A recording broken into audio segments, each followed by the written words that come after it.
It's time to wake to sleep with the #1 sleep authority, Sleep Science Today, and Sleep Better Tonight.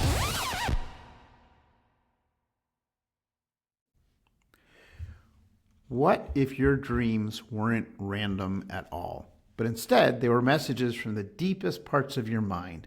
Today we're going to step inside the Museum of Dreams, where every dream, fear, and strange nighttime story may reveal something powerful about who we are. I'm your host, Andrew Kolsky, and this is Sleep Science Today. We are going to be talking with Professor Sharon Slavinsky, who is also author of the book An Alphabet for Dreamers: How to See the World with Eyes Closed. Welcome, Professor. Oh, thanks for having me. It's a pleasure to be here.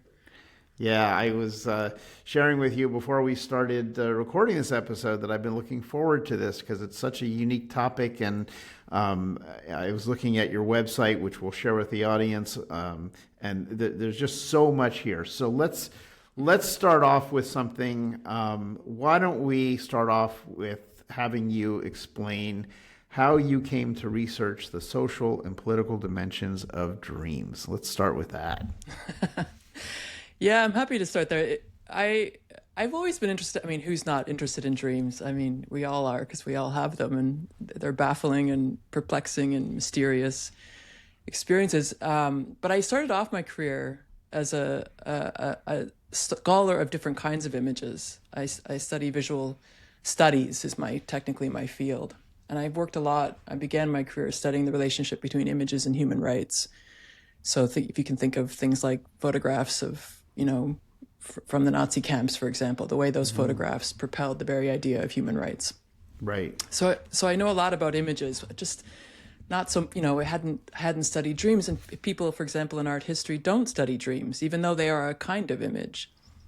And so I was on my way to a conference in Australia to talk about visual culture and human rights. And it was a very long flight. The conference was, as I said, in Australia. So I picked up Nelson Mandela's autobiography, Long Walk to Freedom.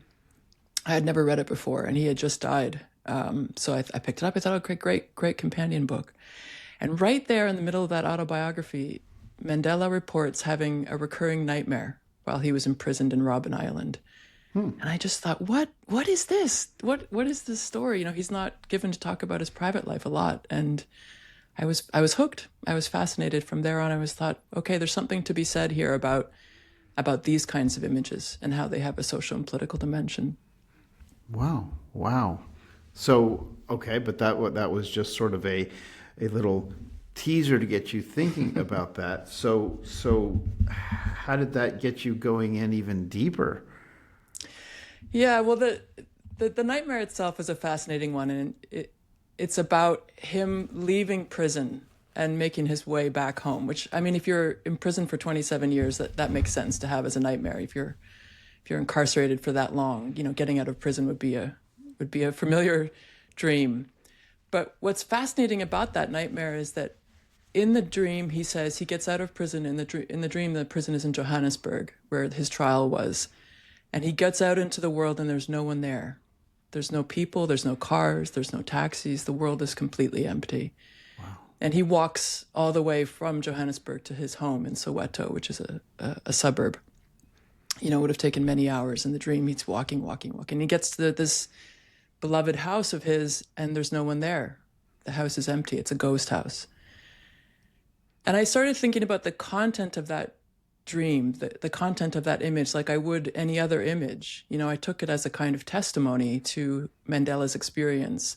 Mm-hmm. And thinking about it that way, understanding the content of the dream as being meaningful to his experience of apartheid, of the very particular form of political violence that was happening in South Africa at that time. And so the dream is testifying to that experience of being someone who was banned and was, taking the challenge of that form of political violence head on and faced consequences by being imprisoned. So I started thinking about dreams as carrying this kind of testimony, this kind of evidence for our lived experience. And it turns out there is a few people historically who've done that before, but it was kind of a new idea to try to think of dreams as a kind of testimony to our experience. Mm-hmm. So as you're kind of processing these things for yourself, is there a distinction for you between like dreams and nightmares, or it doesn't matter because they're all just stories of what's going on in our mind? Yeah, I mean, yes and no. I'm a big fan of the both and answer, which is to say, yes, there is technically, I think, for clinicians, there is a distinction between dreams and nightmares. And when nightmares get particularly severe or when they get repetitive, they become a kind of class, what we talk about as traumatic dreams. And there's a big debate about this, but some clinicians will say, you know, that's a sign of the mind, mental function is being disturbed, often by trauma. But the other way to think about that is that, you know, yes, trauma will have a disturbance on the entirety of the human, and the dream might be a way of trying to process that trauma, to try to put the mind right, you know? And so in that sense, dreams are a kind of problem solving or attempt to repair our experience. And so with Mandela's dream, I mean, I think he was able to use his dream as a way of thinking about his political condition. And so for me, the distinction is not as important, perhaps, as a clinician would make. Right, right. So once you started kind of developing this deeper interest in this area, did you notice anything new or different about yourself? Like, do you have dreams and nightmares or things that you remember? And if so, how did that impact you? Yeah, that's a tough question. It took me a long time to be able to think about that and write about that. You know, there is one little chapter in the new book. We're going to go right for it, Andrew. Sure. There's one chapter in the new book, which is an alphabet book. So the chapters are organized like an alphabet. So S, you know, A is for attention, C is for cancer, and so on. And I did write about one of my own dreams, or a series of my own dreams, in the chapter S is for suicide.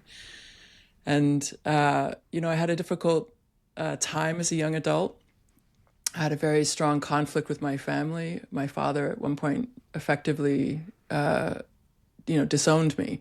Oh, wow. He declared me dead to him. So, you know, that was a really difficult thing. And I had some suicidal ideation, and not surprisingly, I had really difficult nightmares at the time. Right. I didn't connect them. It took me a long time. It took me 20 years, you know, to make sense of those dreams as being about what I was going through. But in almost every one of those nightmares, there was a figure. Sometimes it was a stranger. Sometimes it was me. Sometimes it was my family dog.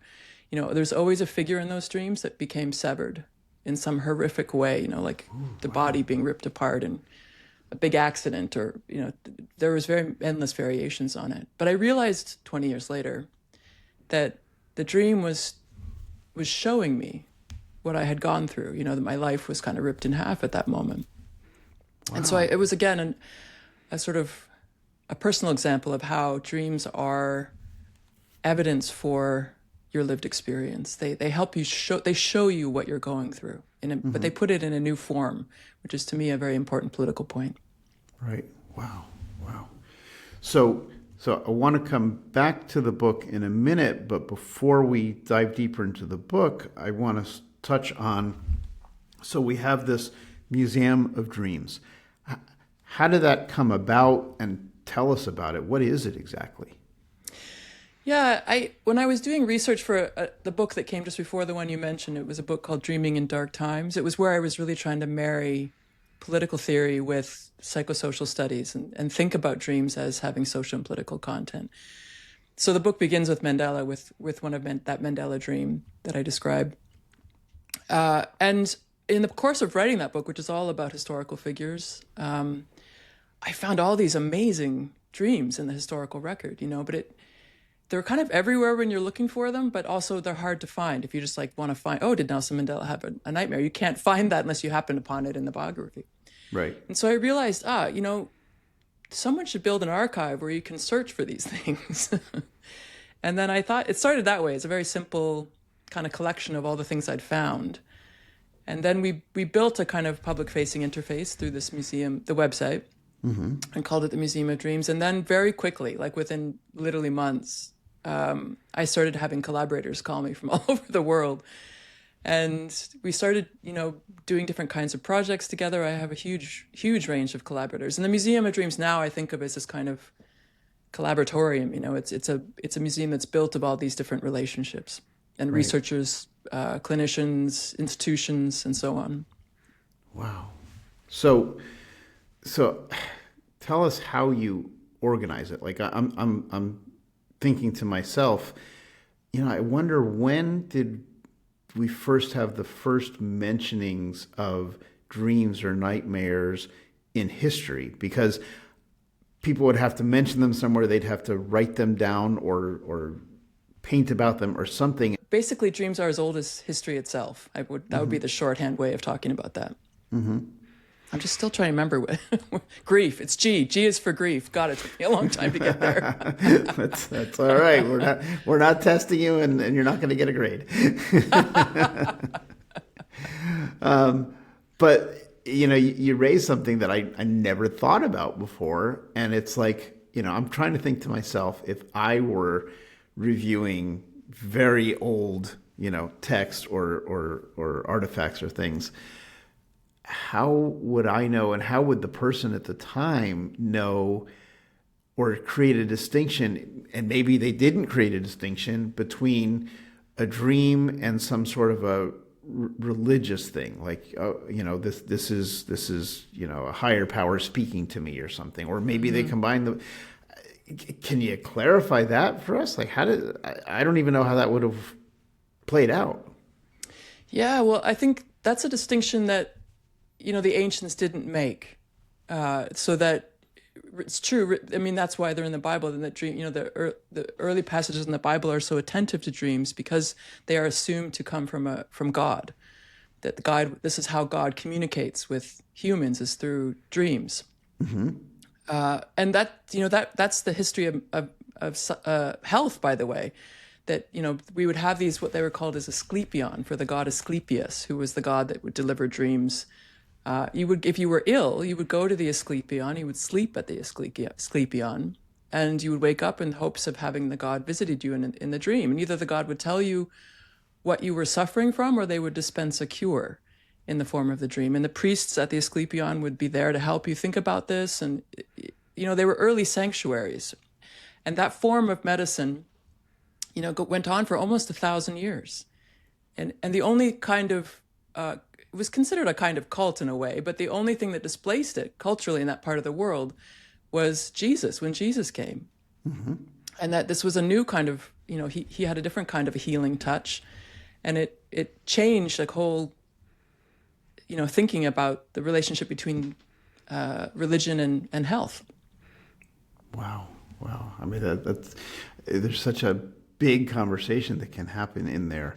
But let's do this. I'm at a point where I've got to take a commercial break, and I know that you also did a dream project related to COVID, which I think is something that we really should talk about. So let's take a break, and we'll be back in just a minute on Sleep Science Today, and we'll talk about the COVID Dream Project with Professor Slavinsky. We'll be right back. Be sure to visit sleepsciencetoday.com for access to all of our channels and special offers. Sleep Science Today, and sleep better tonight. All right, we're back on Sleep Science Today. I'm your host, Andrew Kolsky. We are talking all about dreams and nightmares and more than that.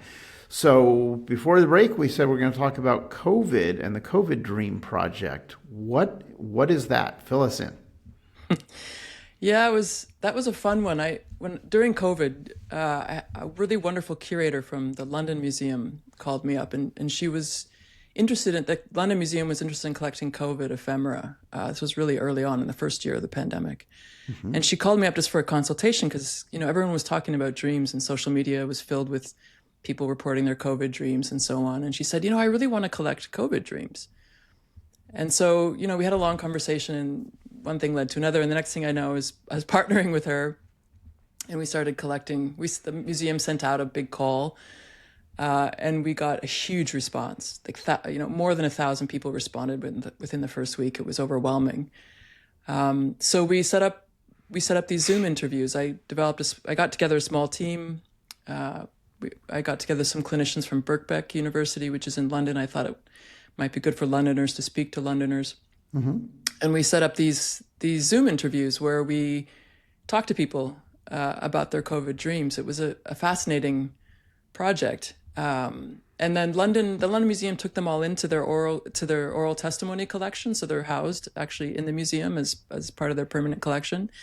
And then we built a kind of forward-facing version on the Museum of Dreams, where all these testimonies are available to the public, and you can read those testimonies. And we did some wonderful portraits of the dreamers themselves. I took a photographer and went to London, and we shot some of these folks in their homes, which is where most of the interviews took place.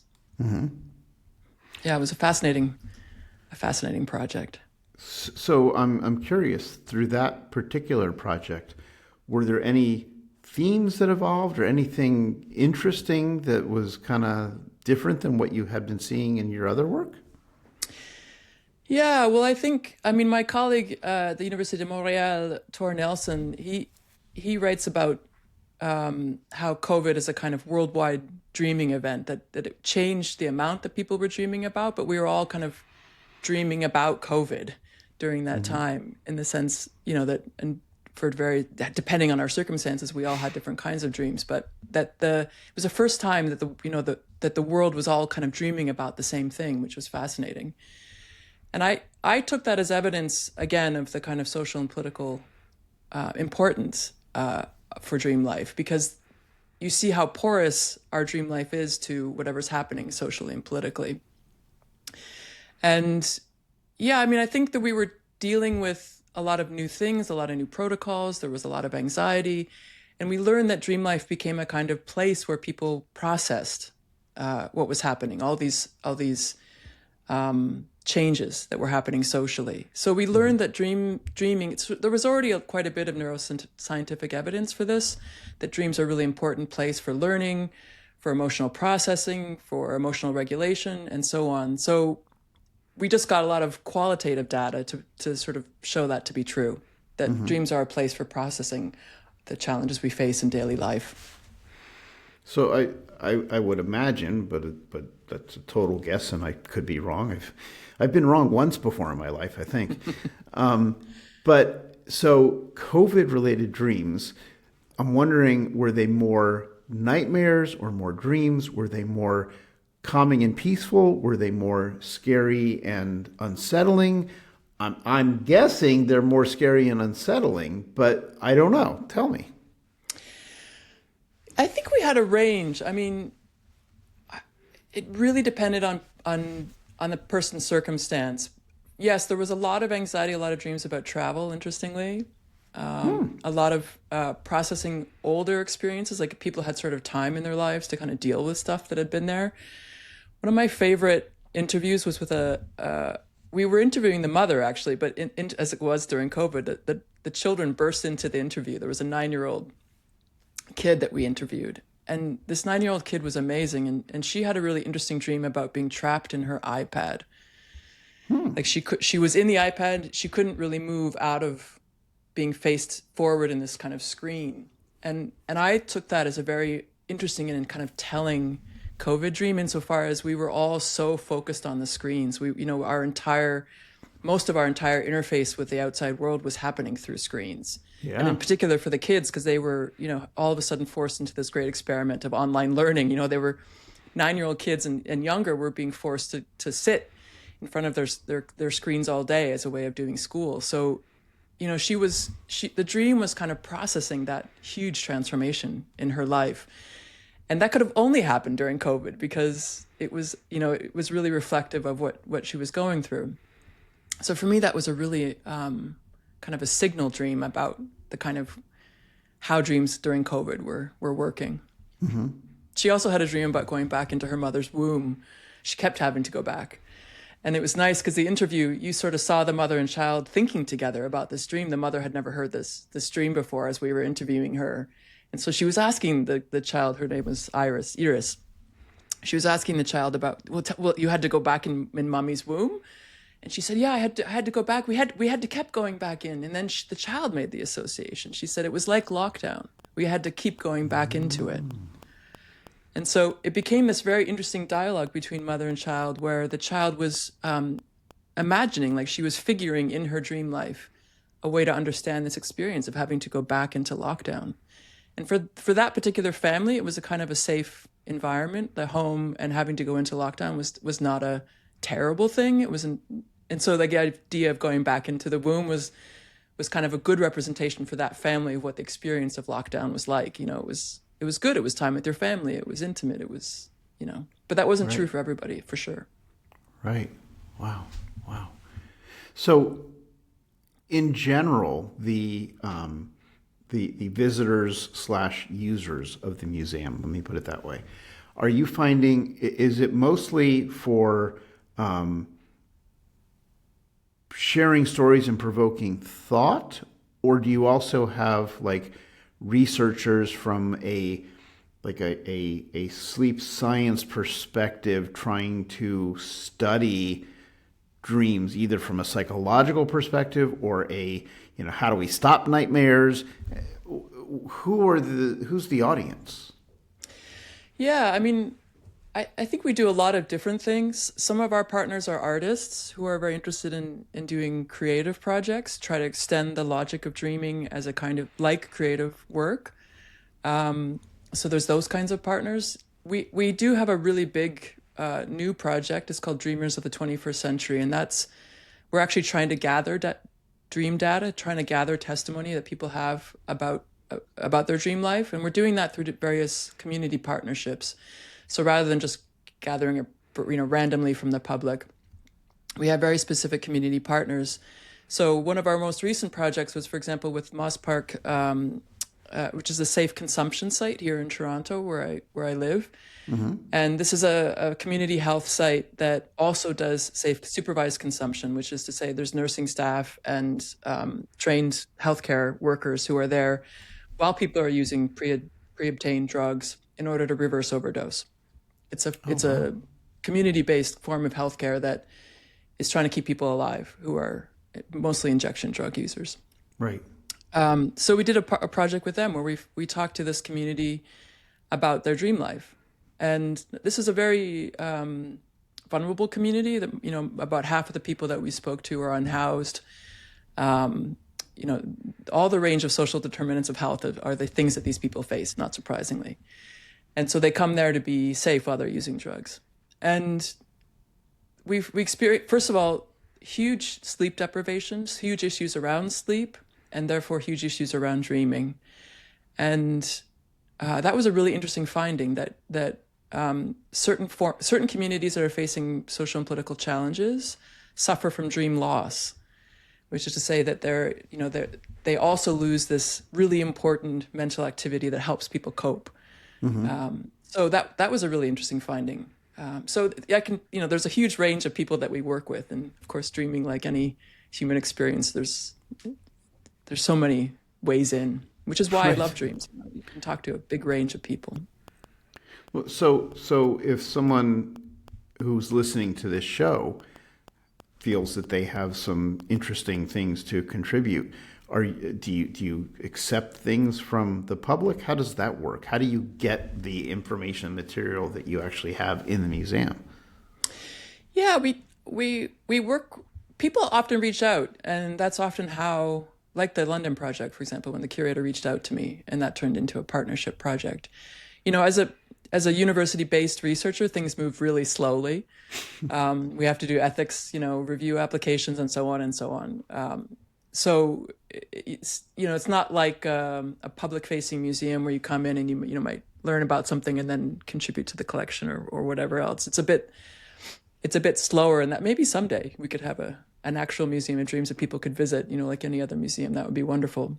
Mm-hmm. There should be one. I don't know why there isn't one in the world already, but yeah, I mean, absolutely. As I said, though, most of our projects are either commissioned or they work through these community-based partnerships. But yeah, if anyone's out there and has a really interesting idea, especially that's based in a community context, I'd love to hear from them. Fantastic. So I'm looking at your website right now, and for listeners, it's museumofdreams.org.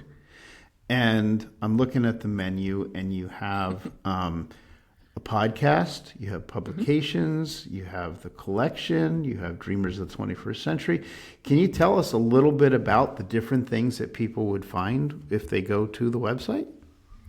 Yeah. So in the collection, it's really, like I said, it's sort of an archive where people who are researchers or artists or have done sort of work on dreams that exist in the historical record.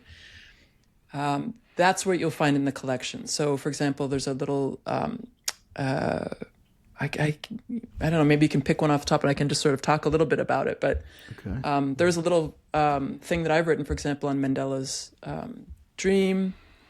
There's all kinds of stuff in there. The Dreamers of the 21st Century is the sort of we're gathering new dream material from people who are alive today, and that's the community-based partnership one. And the podcast is just the interviews with, for example, the Londoners were so rich that we turned some of those interviews into podcast episodes. So because you get to hear people, to hear people's voice, it's always a really important way to hear from people. So we just have different sort of outlets for the kind of research that we do. Wow. Yeah, I'm looking. As we're talking, I'm looking at the website, and I see these things are broken down by essay, book review, conversation, dance, film and essay, essay and film, musical album. So you really have all these different media that are used to demonstrate these things. So these are artists who create these based upon their own dreams or dreams that they've learned of? Yeah, so it's true. It's a little bit confusing sometimes for people to kind of find their way in. Our focus is the social and political life of dreams. So we tend to focus on people that have done that kind of work. So I'll give you an example.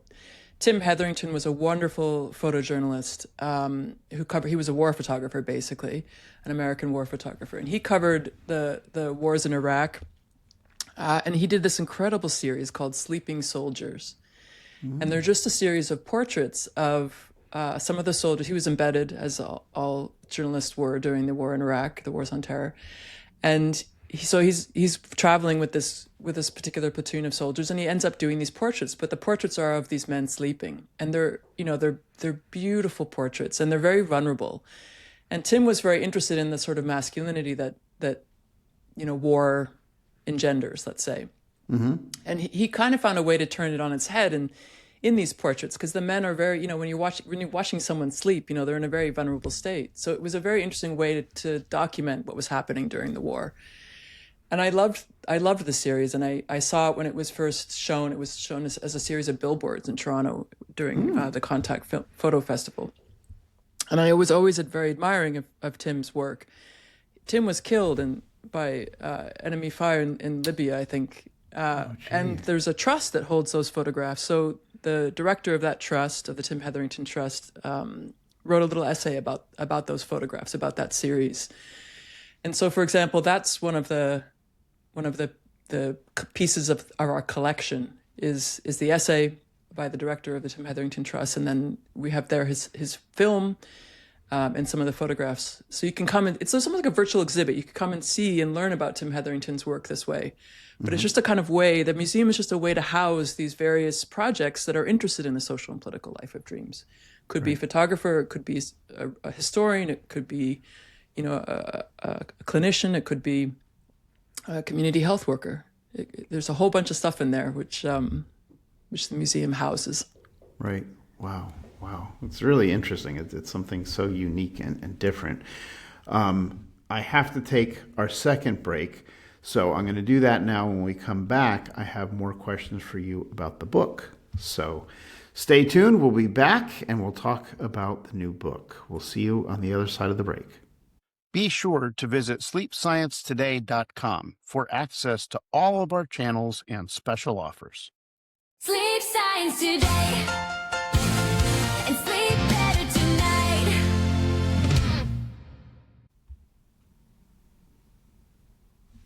All right, welcome back. I'm Andrew Kolsky, your host of Sleep Science Today. We're talking with Professor Sharon Slavinsky. And as we said earlier in the show, she recently wrote a book, An Alphabet for Dreamers, How to See the World with Eyes Closed. And so, obviously from the title and from some statements you've made earlier, I'm assuming you go through the alphabet and each letter then represents something. Tell us, how did you come up with this format, and how does it work for the book? And how did you decide, which story matches which letter? Yeah, it was a bit of a puzzle to put it together, but I don't know about you, but I love alphabet books, and I always have as a kid. And there's something about kind of the marriage between image and text, that you often find in alphabet. Of course, they're children's books. They're meant to teach people to read using images. But I thought, why can't I use that format as a way to kind of teach people how to think about dreams, which are, of course, also a kind of image. And I also wanted to write something for a more general audience. As a scholar, a lot of my books are read by other scholars, but they don't get huge range. But I realized with dreams, they have a huge appeal, and people really want to learn about their dreams. So that this book, An Alphabet for Dreamers, is really meant for this more general audience to learn about their dreams and in particular about the social and political history of dreaming.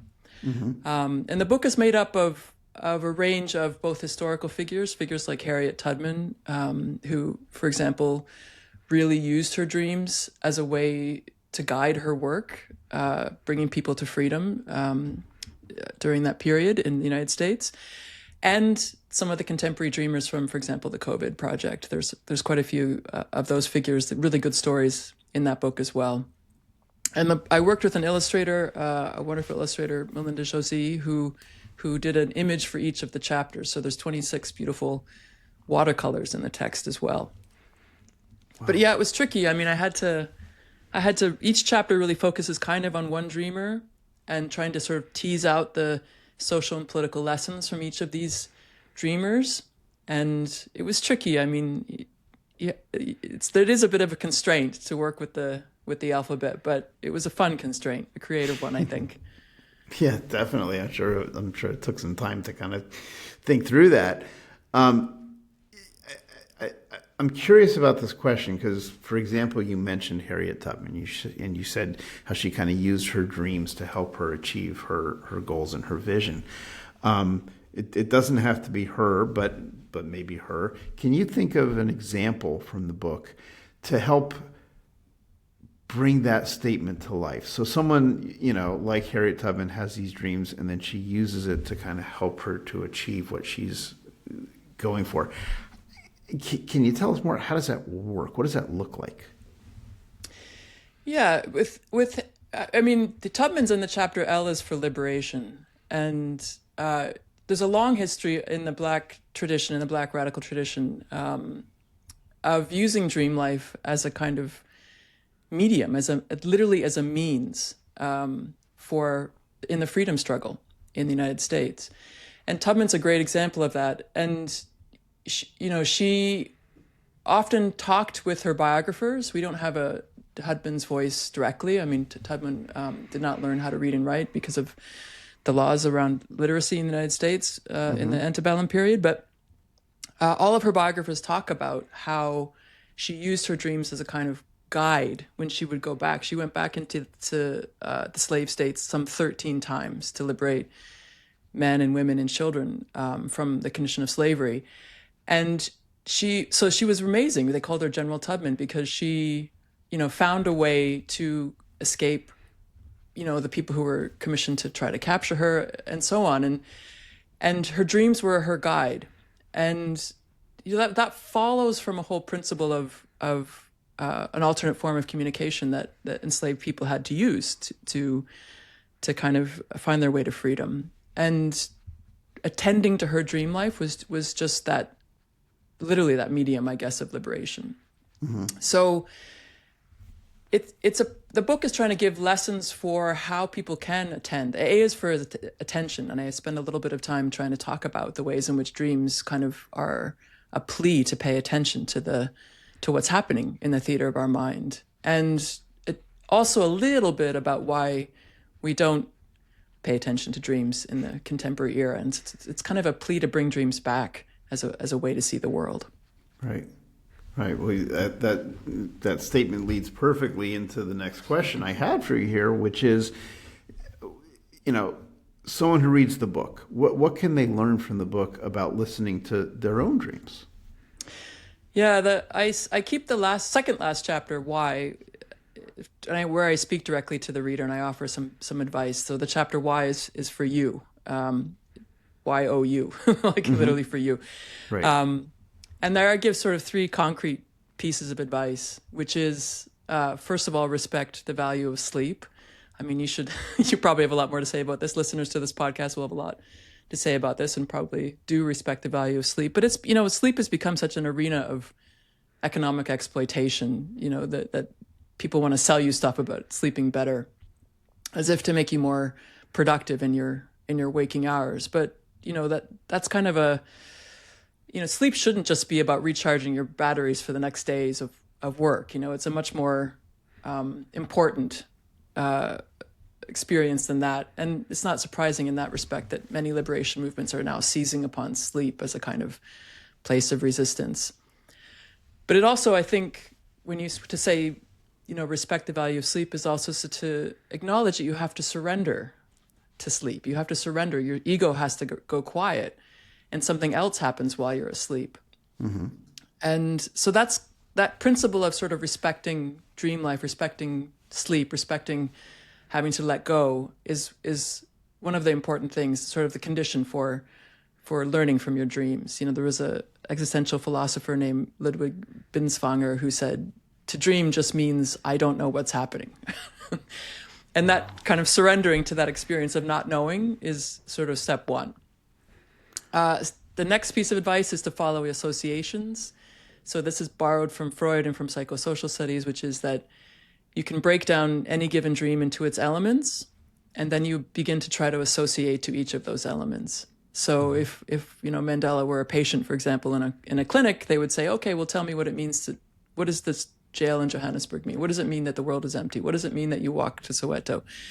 And you try to get the person to associate to each of these elements. And this associative form of thinking is a very important non-rational form of thought. It's creative. It's about drawing you to your connections in life and whatnot. So that to get into that associative mindset, to follow the associations that your dream is leading you on, is kind of the second piece of advice. And then the third one is just simply to share your dreams. It's so important. It's hard to overstate really how important it is to share your dreams. And if you sleep next to somebody, wake up and tell them the dream you had, because it's a very intimate form of communication, and it's a way of kind of extending the power of the dream into waking life, to share your dreams. I mean, the most famous example, of course, is Martin Luther King Jr.'s famous speech, on the steps of the Lincoln Memorial, where he talks about dreaming, the power of the dream. Yeah, I mean, that's a very kind of overdetermined example, but right. The principle is the same. It is about connecting people. It is about sharing this particular form of knowledge that comes from dreaming once you relinquish the ego. And it's about, bringing into view a whole different world, back to MLK, about what's possible, a world that has yet to come. And sharing your dreams is the mechanism by which we bring that world into view. Yeah, that really is a good example. It really helps to kind of bring it to make sense for me anyway, to really understand it. So we are close to running out of time. So I want to ask you my last question, which is, I'd love to know, what are you working on now and what's coming next? Yeah, I think we'll keep working away on the Dreamers of the 21st Century project. I think we might do something. We're trying to do something at the UN meetings in New York City in the fall. That's not for sure yet. And we're hoping to have a big conference or symposium, I guess, around this time next year. It's going to be called Liberatory Dreaming, I think here in Toronto. So we'll see. Yeah, I mean, I'm always looking forward to new projects and new connections, and lots to come. Right. Wow. Well, this has been incredibly interesting to me because it's such a different take on sleep than we normally cover on this show. And it's really nice to be able to spend some time talking about it. And I encourage people to check out the website, museumofdreams.org, and you'll see all the things that we were talking about here. And obviously, where can they get the book? Is it on Amazon, or where do they find it? Yeah, Amazon, any of your major bookstores should either have it or easily order it. Yeah, absolutely. So, An Alphabet for Dreamers. Yeah. All right. Well, thank you again for taking the time to share this with us. Thank you for doing the work that you do and putting all that together, because I'm assuming nothing like that existed before. So this is great that it's now available. So thank you for all of that. Yeah, thank you, Andrew. Thanks for having me. All right, and for those of you listening, again, I do encourage you to check out the website and check us out next week. Every single week, we have a new episode for you about something interesting related to sleep and helping you to sleep better and make more sense of sleep. You can visit us at www.sleepsciencetoday.com, and we look forward to seeing you on a future episode. So thanks for joining us today. You have been listening to Sleep Science Today, your #1 sleep authority. Sleep Science Today.